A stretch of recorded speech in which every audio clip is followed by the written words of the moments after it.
So our agenda for today is to really focus on building relationships, intentional, strong, interdependent relationships. And I've got a few topics here that I'm going to cover in doing this. I'm going to start by sharing with you the 7 steps of intentional leadership, which, by the way, is the first visual model of leadership development, foundational leadership development, that I've been able to find in the world. It's the first visual model. Now, there might be something out there in someone's desk and a piece of paper, but it sure isn't on Google. Okay, so if it's not on Google, it doesn't exist. Okay, at least according to my market research. So we're going to have some fun here. You know when you go to these meetings and they tell you to put your cell phones away? Take your cell phones out. The first 40 people, we're going to be doing some audience participation. And here's what I'd like you to do. I would like you to put in your cell phone, go to your texting and put in 37607. The first 40 people that do this are going to be able to respond to multiple surveys as we go through. I've got 6 different surveys for all of you to participate in. We're going to do some quiet texting audience participation because I figured you didn't want to yell it out. Here's what I would like you to do. You're all set up. Just go into that send area and write a text to me. I'd like 3 or 4 words, 2 words that describe what a great leader is. Just put a couple of words in there and just hit enter, send. And we're going to start seeing those words come up here. Credible, great listener. Wow, look at this. Empathy, responsive. Bam!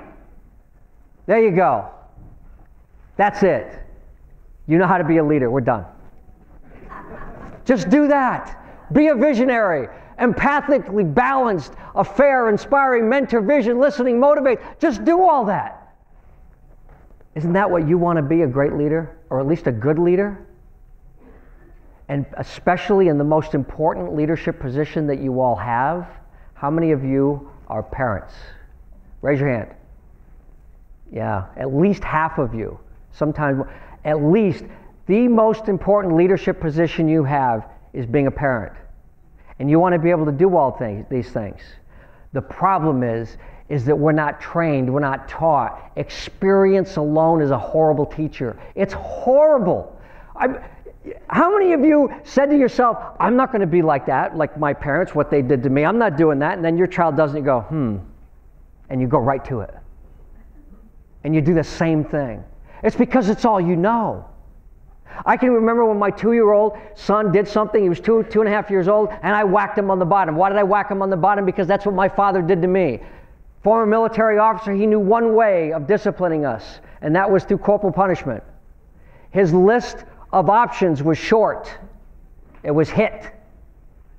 So I whacked him, and my wife walks into the room and she says, what are you doing? I said, well, you know, Chris, he did, and she says, really?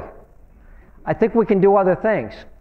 Yeah? Spare the rod, spoil the child. What are you talking about? That's the way I was brought up. I turned out okay. What's the problem?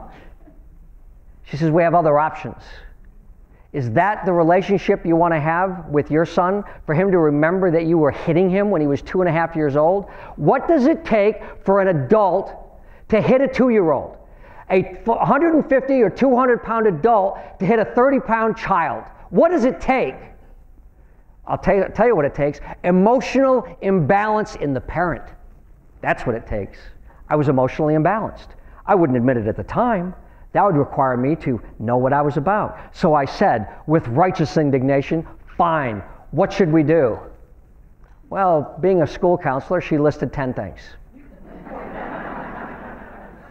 Give them a timeout, talk to, you can talk to 2-year-olds. Did you know that? I talk to them, teach them, train them, discipline them, work with them, have them write some things down, have them clean something up, all these options. And I was like, okay, I can do that. And if he doesn't do it then, can I hit him? And she says, if you do all 10 things and he still doesn't do it, then go ahead and hit him. He deserves it, okay? So we were together on this. And the fact of the matter is I didn't think about these other options. I had the wrong grip and didn't even know it because my experience was different. And so is most of our experiences in life and in leadership.